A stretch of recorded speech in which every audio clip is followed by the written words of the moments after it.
Vâng, mến chào cả nhà mình đã quay lại kênh YouTube của em. Và trong video ngày hôm nay thì em sẽ lên cho mấy anh mấy chú mình một cái mẫu máy hàng mít đa năng giá siêu rẻ luôn, trọn bộ 1.190.000 đồng thôi, dòng OTC 250. Mình hàng được ba cái chế độ hàng là hàng Lightic nè, hàng mít không dùng khí, hàng que về để mình tập hàng ha, hàng lặt vặt trong gia đình, hàng cho đồ mỏng, hàng cho vật liệu inox nè.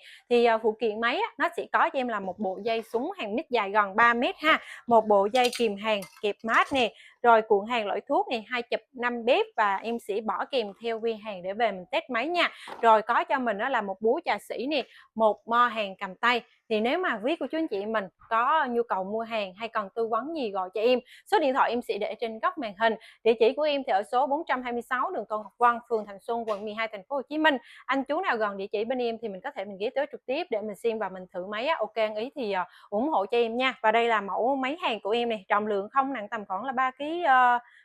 Thiết kế máy thì tiết kiệm điện ha, chống giật, dễ hàng. Ở phía trên thì nó sẽ có cho mình là một cái tay xách gập lên gập xuống, hai bên hông, một bên thì nhà hãng người ta sẽ làm cho mình là một cái khe như thế này nè, để thoát cái hơi nóng nó ra bên ngoài á, giúp máy của mình nó luôn luôn mát máy và máy nó sẽ bền hơn ha.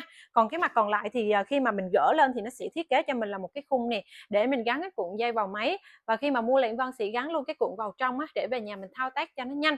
Còn những anh những chú nào không có yêu cầu thì em sẽ để riêng lẻ cái cuộn nó ra bên ngoài, rồi về nhà mình tự lắp vô ha. Còn ở đằng sau thì có cho mình là một sợi dây nguồn bằng đồng nè, cánh quạt tản nhiệt, công tắc bật mở máy, con ốc tiếp mát. Điện mà mình sử dụng là điện gia đình, điện 220V dùm cho em, với lại có một cái mã số series của máy nè. Còn ở mặt trước thì nhà hãng người ta sẽ làm cho mình là có hai cái núm ha, để mình điều chỉnh. Một núm điều chỉnh độ ngấu và tốc độ ra dây, núm còn lại để mình điều chỉnh dòng hàng to nhỏ, dòng hàng 250A, một cái đồng hồ để hiển thị cái dòng hàng này, nút menu để mình bấm chuyển chế độ hàng, chế độ Lightic, hàng que, MMA, hàng mid cuộn 0.8, hàng mid cuộn 1.0, có thêm cái tính năng ra dây nhanh. Mình muốn hàng ở tính năng nào thì chỉ cần cho cái đèn xanh á nó dừng lại tương ứng ở từng tính năng mà mình muốn hàng là được. Hàng quy cho đèn xanh nằm ngay chữ MMA, chuyền xuống cái chế độ hàng mid cuộn 1.0 thì mình sẽ bấm vô nút menu, bấm sao mà cho đèn xanh nằm ngay chữ Flush 1.0 dùm em là được. Phía dưới thiết kế 3 cổng cắm riêng biệt, cổng dây hàng mid, dây kìm hàng, dây kẹp mát, nó riêng biệt hết nên mình thao tác rất là dễ dàng luôn. Đặc biệt ở chế độ hàng mid, dây kẹp mát cắm dùm em vào cái cọc dấu cộng, là cái cọc ngoài cùng của máy thì máy của mình nó mới ăn mát được nha. Đó, máy thì nó chỉ có vậy thôi. Chọn bộ 1.190.000 đồng, quá là rẻ luôn. Nếu mà quý cô chú anh chị em mình quan tâm thì cứ gọi cho em nha. Rồi bây giờ là em Vân sẽ mang máy đi hướng dẫn cách lắp cuộn cũng như là hàng chi tiết cho quý cô chú anh chị mình cùng theo dõi nhé.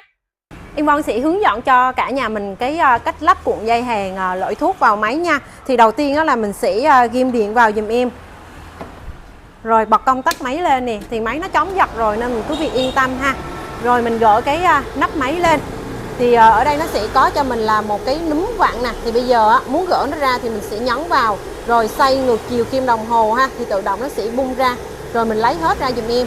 Ở đây có một cái cần trục này, mình gạt cái cần trục lên, rồi thanh chắn ngang mình gạt nó lên ha. Thì ở đây bánh răng nó sẽ có cho mình là hai mặt, mặt 0.8 với lại mặt 1.0. thì bao giờ cái rãnh 1.0 nó cũng sẽ lớn hơn cái rãnh 0.8, nên mình có thể mình nhìn mắt thường thì nó sẽ thấy ha. Thì bây giờ là cái rãnh này là rãnh 0.1 nè, cuộn 1.0 chứ cả nhà. Thì cái cuộn mà em tặng cho cả nhà mình là cuộn 1 ly á, nên mình không có cần phải tháo cái mặt bánh răng ra ha. Thì khi mà mình tháo cái cuộn dây ra thì bao giờ là cái cuộn hàng nó cũng sẽ bị cong.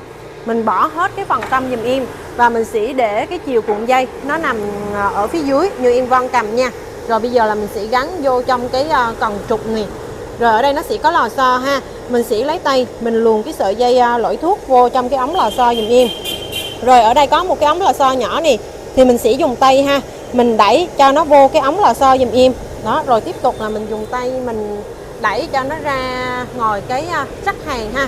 Thì trong cái tư thế là một tay mình phải giữ cái cuộn dây ha, mình không có giữ thì cái cuộn dây nó rất là dễ bị bung nè.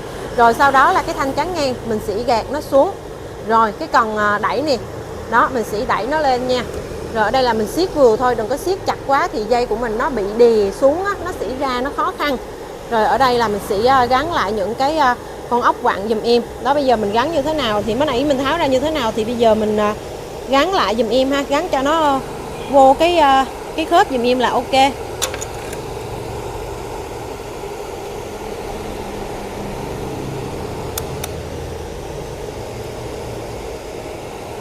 Ở đây mình cũng cho nó vô cái khớp ha. Đó, mình nhón vô rồi thả ra soi theo chiều kim đồng hồ, tự động nó sẽ dính vô nha cả nhà. Rồi xong rồi nè. Rồi cái sợi dây hàng, cái sợi dây hàng mít nè, mình gắn vô giùm em.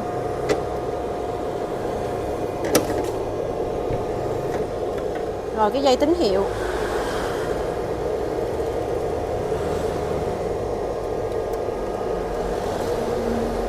Ở đây là cái núm dòng hàng ha, mình cho nó cao lên hết mức giùm em là 250 nè. Ở đây là cái tốc độ ra dây á, mình cũng vặn cao hết mức luôn ha. Rồi bấm chuyển về cái chế độ giùm em là 1.0 ha. Nhưng mà máy của mình nó có thêm một cái tính năng mới nữa là fast fit, là ra dây nhanh á. Thì em sẽ bấm về cái nút ra dây nhanh để dây của mình nó ra nó được nhanh hơn ha. Bây giờ ngay cái chỗ đầu bếp nè thì mình sẽ tháo ra giùm em. Đó, mình tháo ra hết giùm em ha. Rồi bây giờ là em Vân sẽ bóp cò xuống nè. Đó, khi bóp cò xuống á, thì cuộn dây của mình nó sẽ xoay ra rất là nhanh luôn nha. Tại vì nó có một cái chế độ mới là ra dây nhanh đó, thì mình tận dụng giùm em để tiết kiệm được xíu thời gian. Còn cái dây xuống hàng mít á, thì mình cho nó thẳng ra, đừng có cho nó bị cong hay là bị gấp khúc á, thì dây của mình nó bị mắc kẹt, nó không có ra được nha.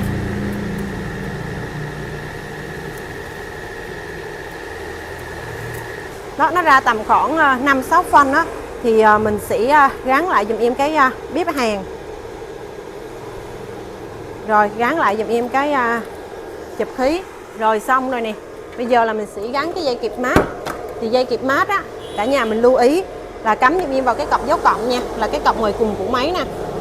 Mình mà cắm sai cọc á thì máy nó không có ăn mát.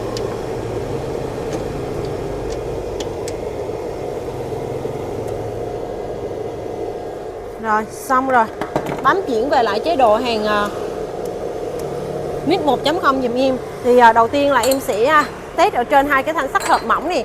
Thì cả nhà mình lưu ý ha, điều chỉnh dòng hàng về mức tầm khoảng là 110 nha,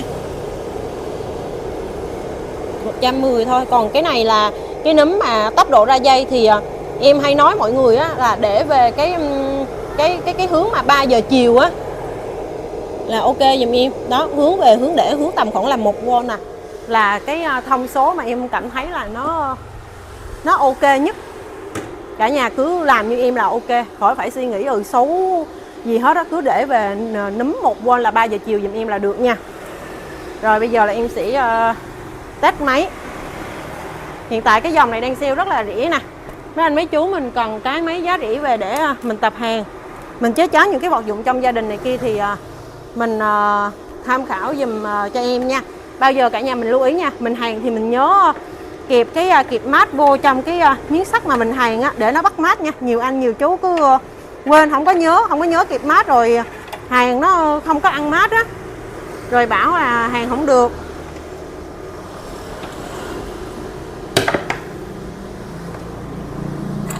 Rồi hàng kết nối trên hai cái thanh sắt hợp mỏng trước nha cả nhà. Mỗi lần mà em hàng á, thì em sẽ hàng chi tiết để cho quý cô chú anh chị em mình dễ hình dung và đánh giá được cái độ mạnh của con máy.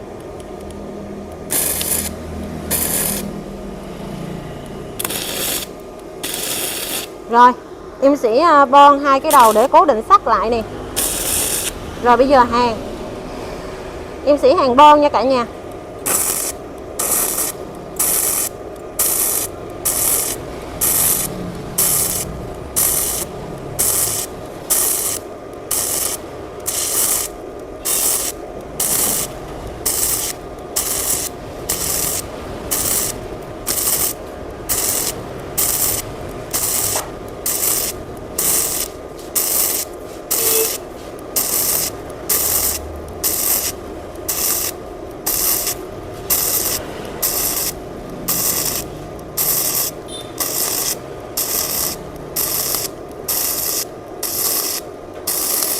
Mỗi lần mà hàng mít em thì cảm giác như là rất là bị cuốn luôn cả nhà. Đó nên mấy anh mấy chú mình kiểu như là hồi đó giờ chưa có biết hàng về, mình cứ tập tầm khoảng là nửa tiếng 1 tiếng á, tập cho bóp nhả cò súng nó nguyên tay là mình đảm bảo là mình xỉ hàng được nha cả nhà. Thì đối với cái mối hàng mít á, thì nó sẽ không có một cái lớp xỉ hàng như là cái máy hàng quy, mà nó chỉ có một cái lớp bụi nó bám nhẹ ở phía trên cái mối hàng thôi nha. Đó, bây giờ là em sẽ kiểm tra cái mối hàng nha cả nhà ơi.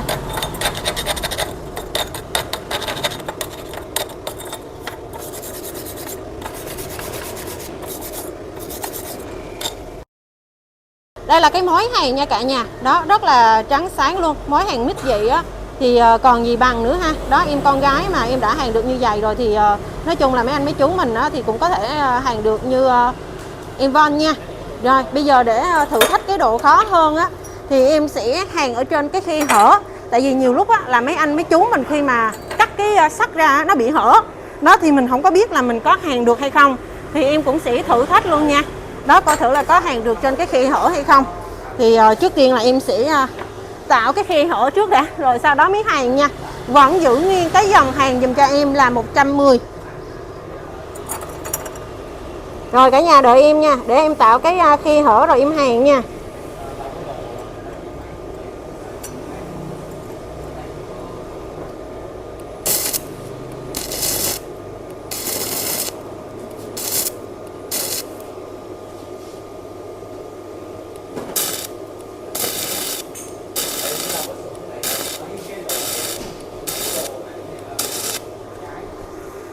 Rồi đây cái khe hở nha cả nhà.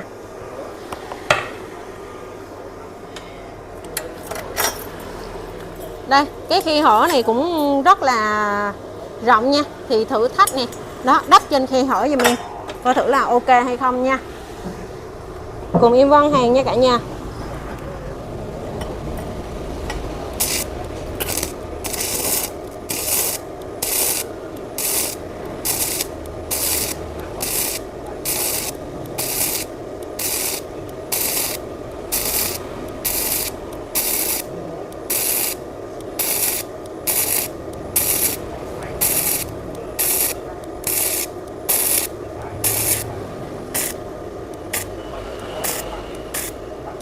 Rồi này nó bị lủng nè, thử đắp lủng luôn nha cả nhà ơi.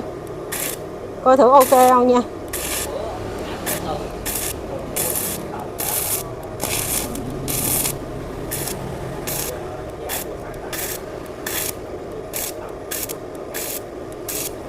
Đó, đắp cái lỗ lủng vẫn rất là ok luôn nha cả nhà ơi.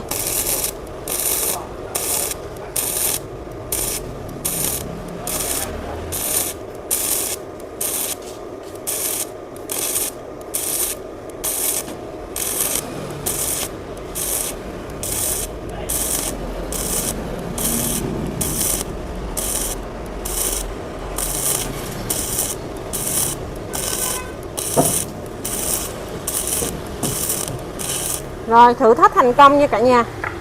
Hàng khi hở hay là đắp ở trên mà cái mối hàng nó bị lủng á là cả nhà coi em đắp nè. Rất là ok luôn. Một cái máy hàng giá rẻ ha. Mà cái chất lượng mối hàng như thế này thì còn gì bằng nữa cả nhà.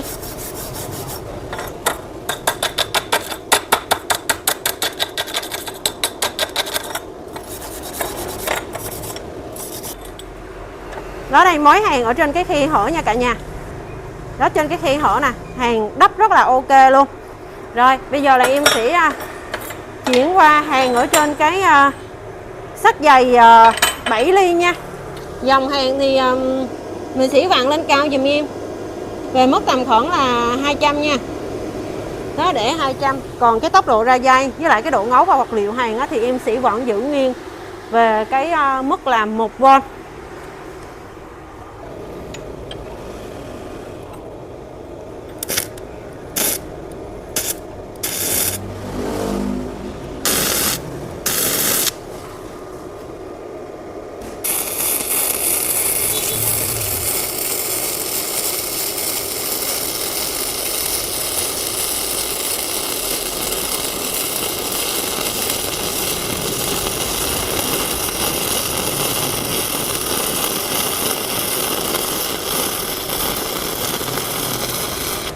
Hàng kéo rất là ok, rất là ngọt luôn ha cả nhà. Rồi, còn em Von kiểm tra mối hàng nhé.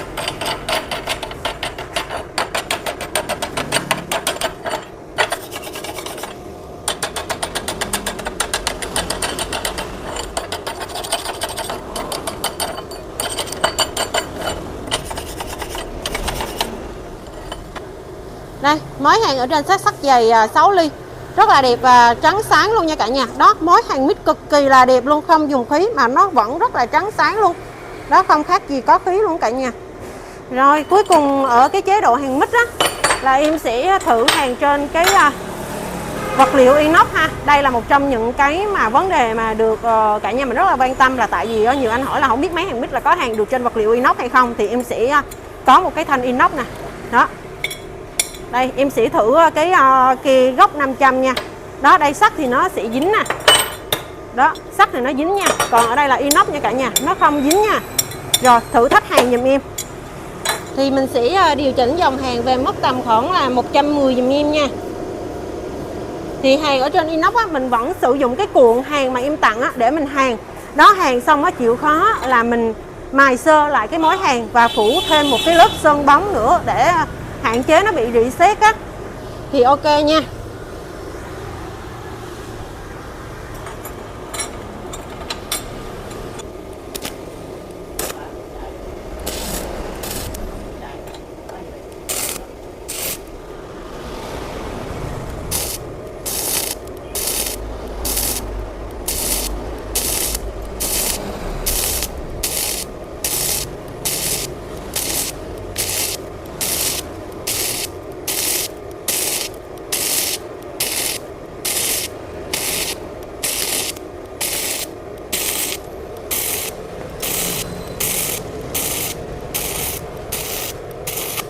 Rồi, ok. Rất là mượt mà luôn cả nhà. Rồi, kiểm tra xem là mối hàng ở trên cái vật liệu inox nó như thế nào nha cả nhà ơi. Cái này mà mình muốn đẹp á là mình sử dụng cái máy mài á, mình mài sơ lại cái mối hàng giùm em thì đảm bảo là cái mối hàng rất là sáng bóng luôn, mà rất là mịn luôn cả nhà.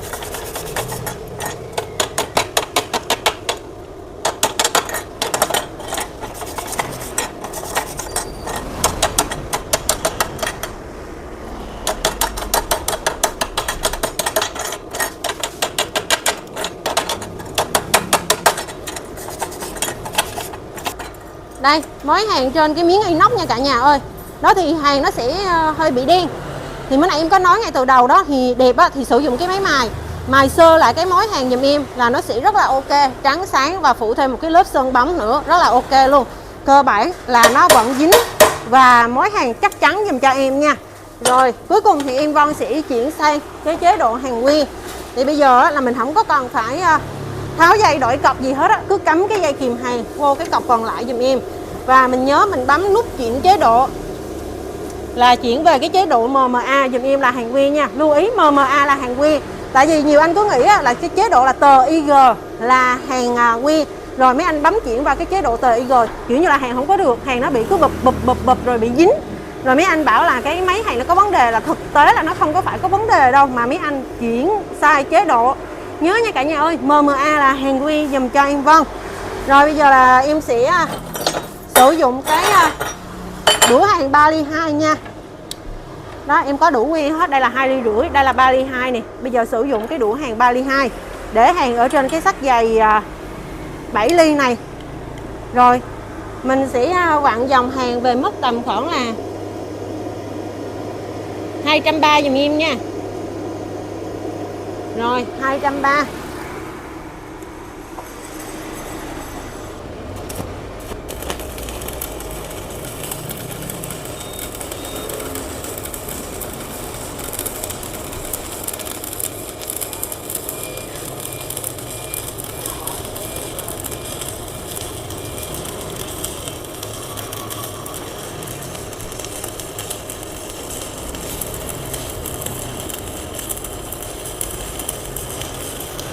Đó cả nhà thấy kéo que 3 ly 2 á là kéo một hơi luôn, nó không có bị ngắt quãng, cũng không có bị đứt dòng hàng ha, cũng không có bị ngắt gì hết trơn á. Bây giờ là em sẽ kiểm tra cái mối hàng.